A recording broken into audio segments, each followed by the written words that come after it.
Nous passons maintenant au deuxième chapitre qui va traiter essentiellement la physiologie de la digestion. Et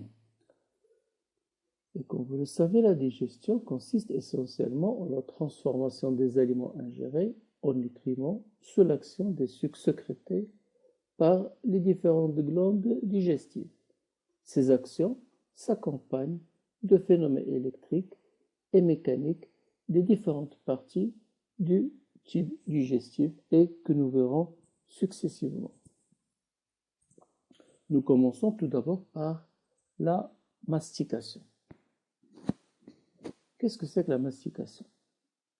La mastication, c'est l'étape pendant laquelle les aliments avalés sont broyés, écrasés et divisés par les dents.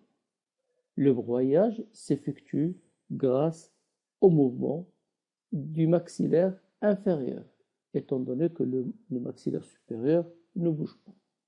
Ces mouvements sont assurés par l'action des muscles masticateurs. Alors, on distingue 6 muscles masticateurs. Il y a 3 muscles élévateurs de la mâchoire et 3 muscles abaisseurs de la mâchoire, toujours la mâchoire inférieure. Pour ce qui est des muscles élévateurs, nous avons le masséter, que vous voyez ici, le ptérygoïdien interne ou médian, que vous voyez ici et qu'on voit par la face postérieure, c'est-à-dire vue de l'arrière de la mâchoire, et le muscle temporal que vous voyez sur cette image. En ce qui concerne les abaisseurs, vous en avez également 3.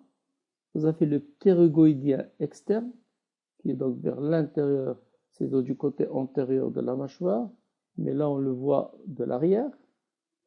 Vous avez le digastrique, ici, et vous avez le muscle mylohyoïdien qu'on voit par la partie inférieure et qui longe un petit peu le cou.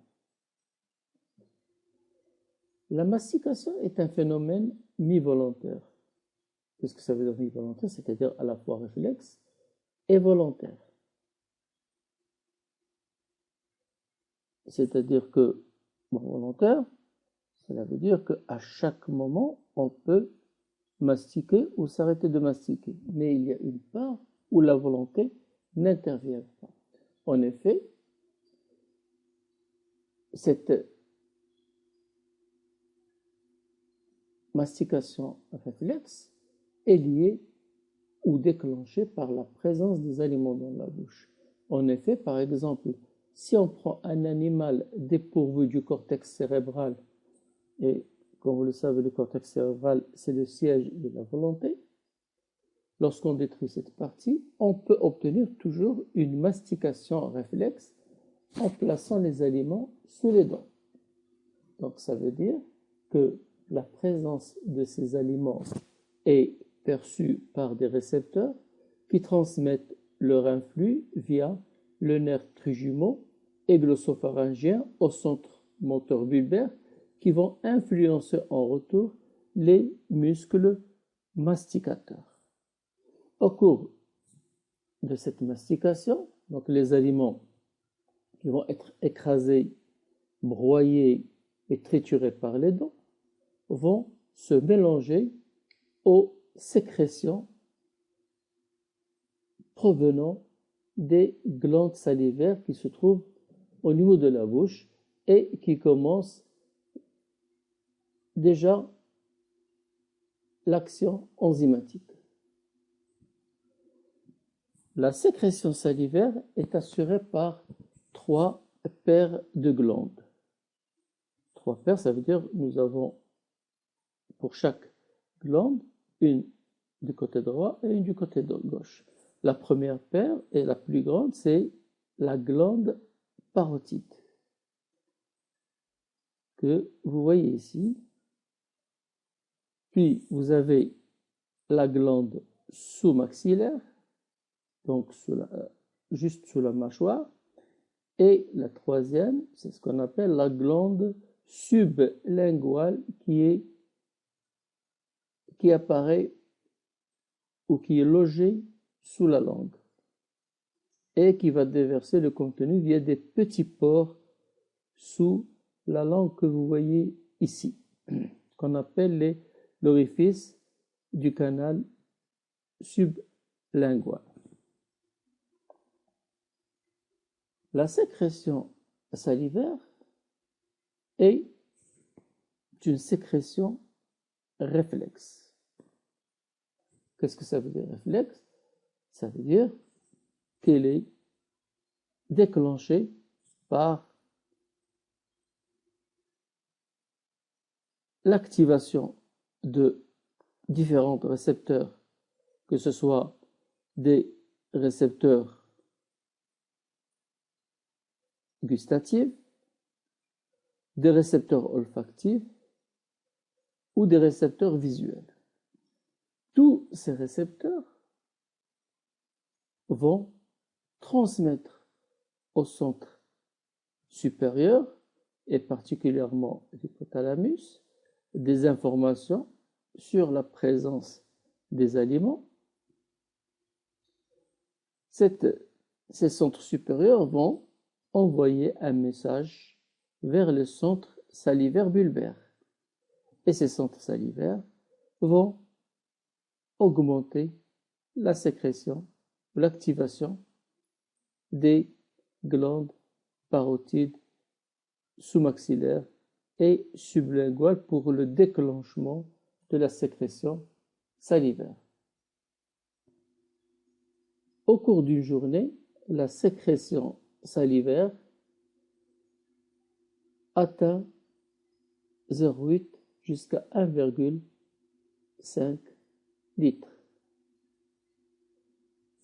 Du point de vue composition, la sécrétion salivaire est très riche en différentes substances, notamment les mucines, c'est-à-dire du mucus qui contient des mucines,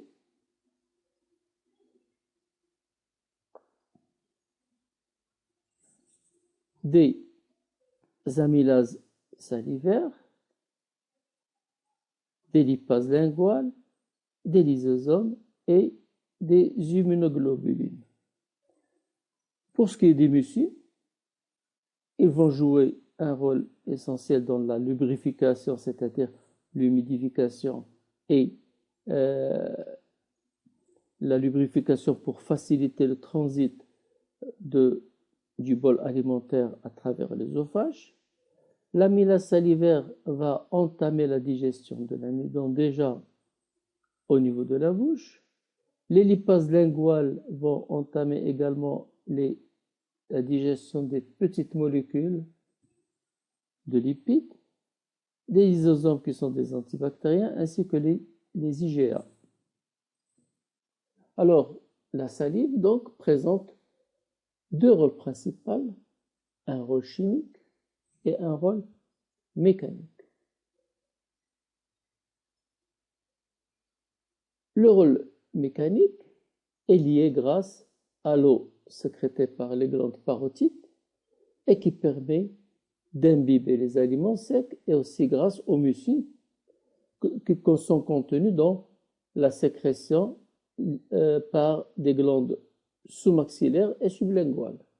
Cette mucine va permettre d'agglutiner et lubrifier les particules mastiquées de façon à avoir une pâte molle et facile à avaler. La salive doit son rôle chimique maintenant essentiellement à une enzyme importante appelée l'amylase salivaire ou ptyaline, qui permet d'amorcer l'hydrolyse de l'amidon cuit qu'elle transforme en maltose. Les lysosomes qui attaquent les polysaccharides des paroi bactériennes sont également présentes et Les lipases linguales sont également là pour commencer la digestion de petites molécules de lipides et notamment les acides gras.